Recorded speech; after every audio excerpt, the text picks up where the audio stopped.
울고 왔다, 울고 가더라. 울고 왔다, 울고 간다는 땅, 정선. 산이 높고 골이 깊은 정선으로 시집온 새색시가 앞으로 살아갈 일을 걱정하며 울다가 그 땅을 떠날 때는 이 좋은 곳에 언제 다시 올까 싶어 또 한 번 눈물을 흘렸다고 해서 그렇게 부른답니다. 강원도 정선의 산이 얼마나 높고 골은 또 얼마나 깊던지 그 지방 사람들은 하늘 넓이가 15평이라는 말을 쓰기도 합니다. 산에 둘러싸여 하늘이 조금밖에 안 보인다는 얘기입니다. 울며 왔다, 울며 간다는 이야기를 들으며 정선을 닮은 사람도 있겠구나 생각해 봅니다. 울며 왔다, 울며 가게 만드는 사람. 속이 하도 깊고 넓어서 그 속을 차마 가늠해 볼 수 없는 사람. 그런 사람 하나 곁에 두고 살면 얼마나 좋겠습니까? 아니, 내가 그런 사람이면 또 얼마나 좋겠습니까? 마음길이 비좁을 땐 확장 공사를 해야 합니다. 살면 살수록 내 마음으로 드나드는 사람이 많아질 텐데 방심하고 있다가는 고질 정체 지역으로 낙인 찍히고 맙니다.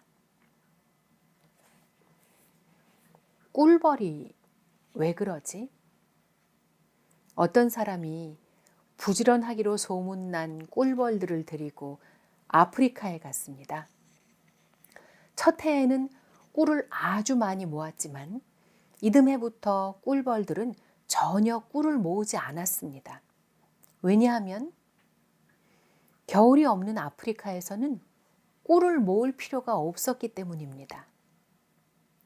무엇이든지 밭에서 갓 캐내어 30분이면 요리해 먹을 수 있다는 땅 아프리카. 그 아프리카 땅에서는 꿀벌들이 게으르다는 이야기가 한수산의 산문집 꿈꾸는 일에는 늦음이 없다는 책에 나옵니다.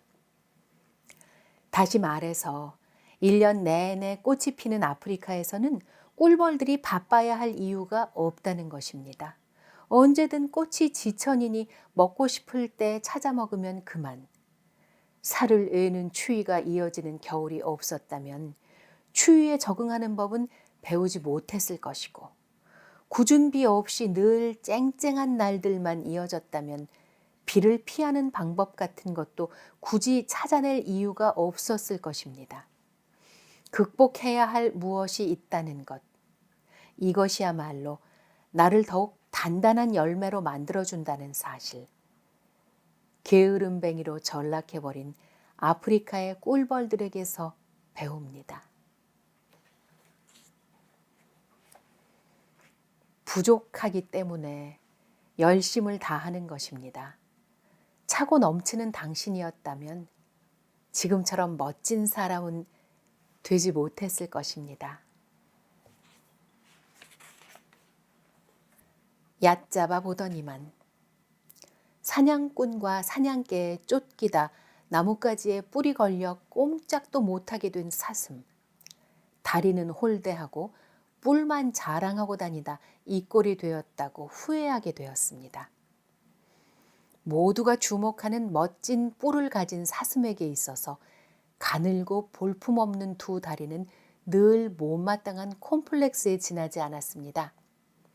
언제나 뿔의 화려한 자태 뒤에 숨겨져야 하는 골칫거리였습니다.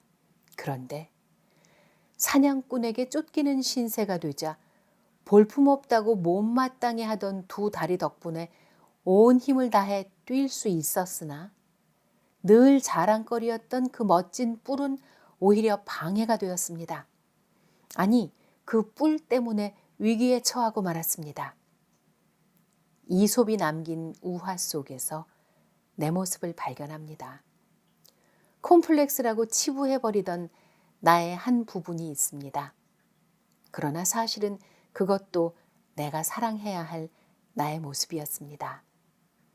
나의 가장 아름다운 부분만 아끼고 닦아주느라 정작 내가 가진 또 다른 가치들을 놓치고 있었습니다. 이 세상 어디에도 영원한 영광은 없다는 말이 생각납니다. 내가 가장 미워하던 당신의 단점이 어느 날 나를 구원해 줄 열쇠가 될 수 있다는 것을 이제 알았습니다. 콤플렉스까지 사랑할 수 있을 때 비로소 나의 진짜 가치가 발휘된다는 이 사실을 잊지 말아야겠습니다. 왜냐하면 가치란 그것을 보아주는 사람에 따라 변화하는 것이라는 걸 알았으니 말입니다. 이래서 내가 좋다 싶은 이유가 있는 것처럼 이래서 내가 싫다는 이유도 있습니다. 아직까지도 만족스러운 내 모습을 만나지 못했다면 그것은 나의 부족한 면을 응원하고 아껴주는 마음이 없었기 때문입니다. 그러니까 나 자신에게 너무 야박하게 굴었던 겁니다. 산딸기 사랑.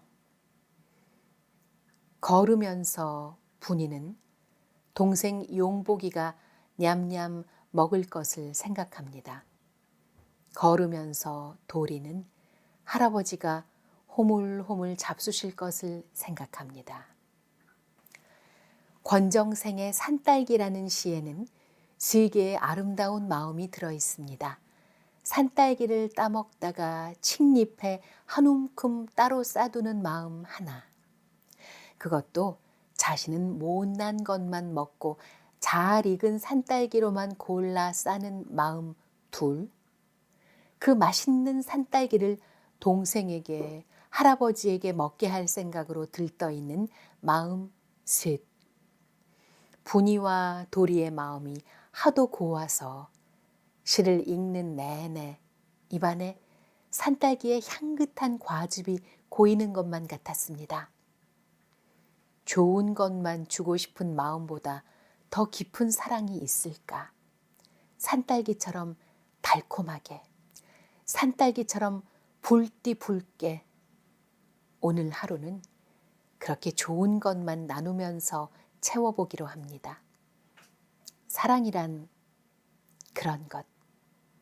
엄마가 되지 않고서는 내 아이에게 다 주고 싶은 그 마음을 알 턱이 없습니다. 사랑에 빠져보지 않고서는 주면서도 배가 부른 그 기쁨을 알 턱이 없습니다.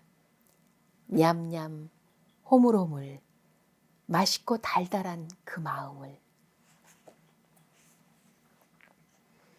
그 사람에게 가기 위하여 내 눈빛을 지우십시오. 나는 당신을 볼 수 있습니다. 내 귀를 막으십시오. 나는 당신을 들을 수 있습니다. 발이 없어도 당신에게 갈 수 있고 입이 없어도 당신을 부를 수 있습니다.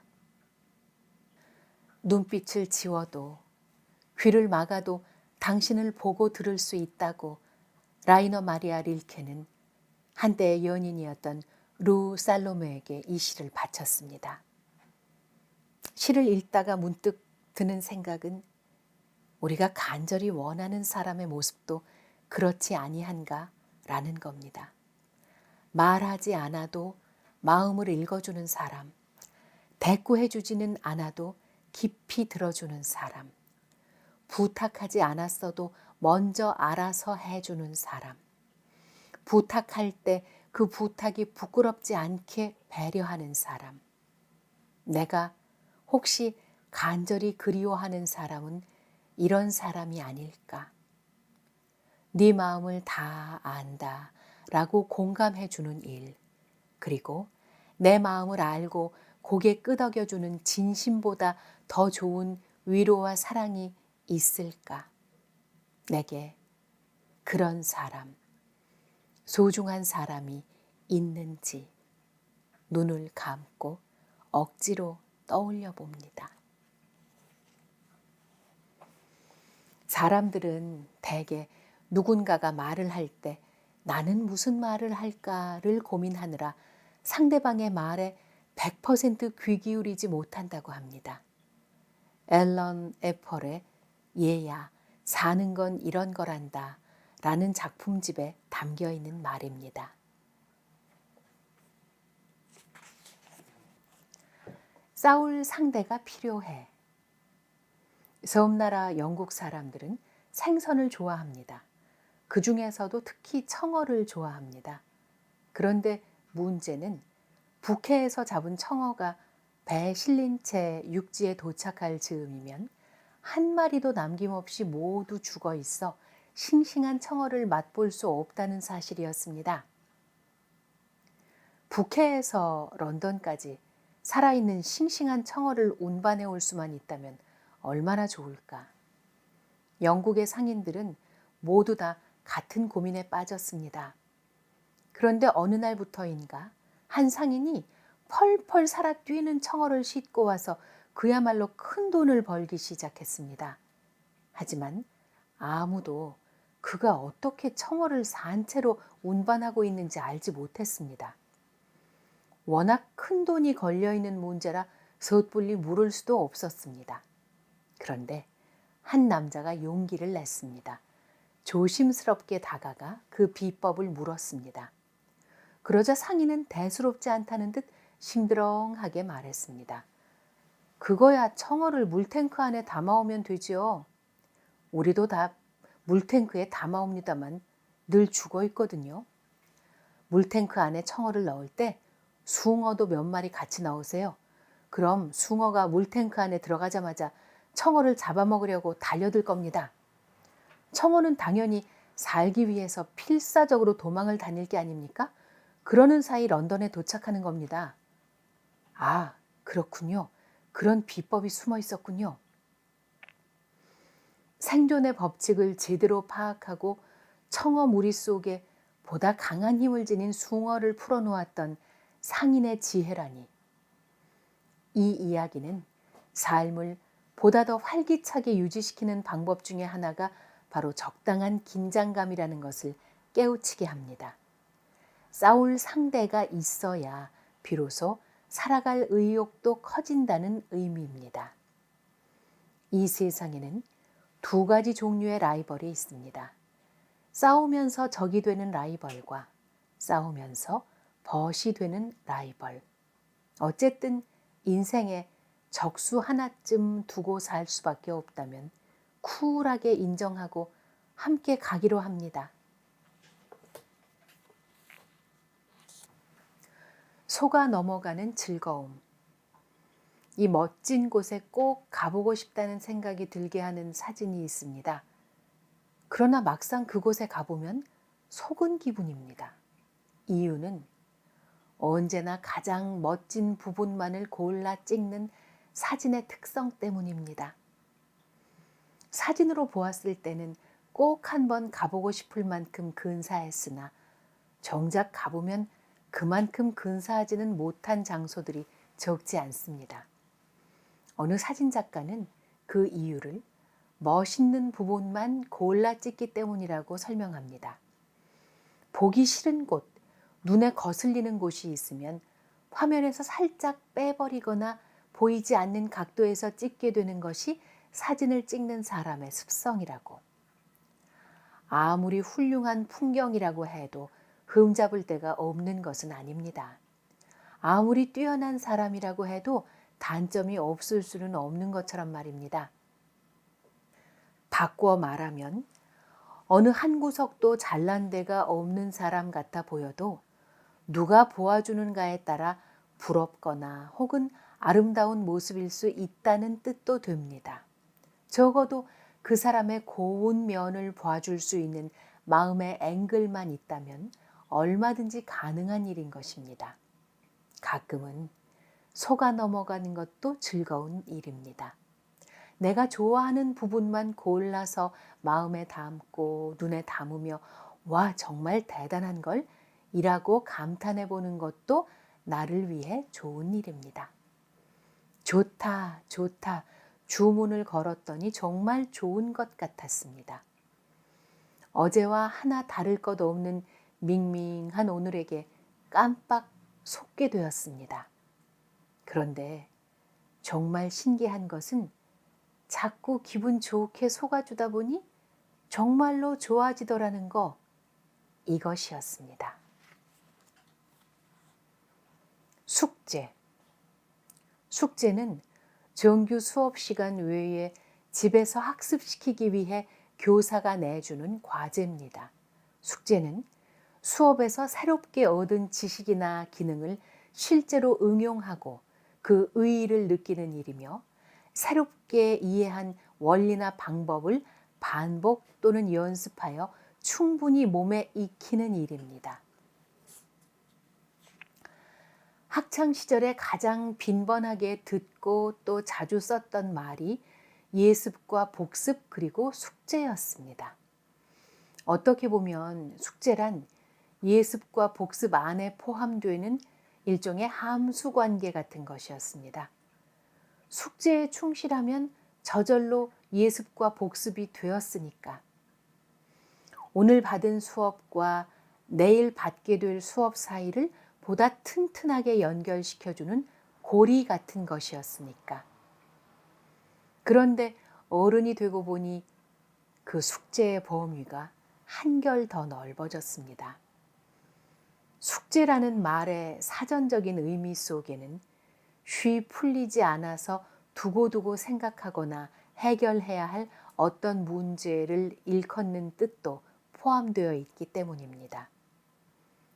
삶의 숙제를 푸는 일이 힘에 부쳐서 고단해질 때면 어린 시절의 숙제처럼 그렇게 행복한 인생을 만들기 위한 예습과 복습이라고 생각해도 좋겠습니다.